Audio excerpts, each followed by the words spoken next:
Hi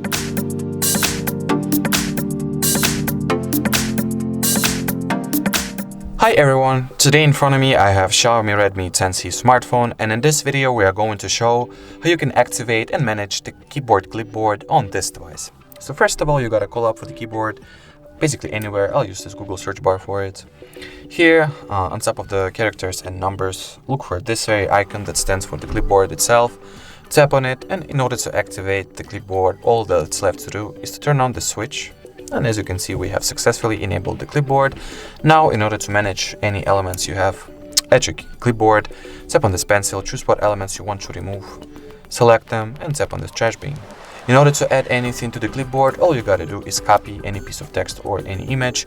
I'll type in, for example, the word car, select it, copy, and as you will see now, if we'll get back to the clipboard, the car has been successfully added as the clipboard element to the recent section. And in order to use it, all you gotta do is tap on it, and as you will see, our car word is successfully being pasted. So that was it for this video. Thank you so much for watching. If you found this tutorial helpful, don't forget to leave a thumbs up and subscribe to our channel. Bye bye!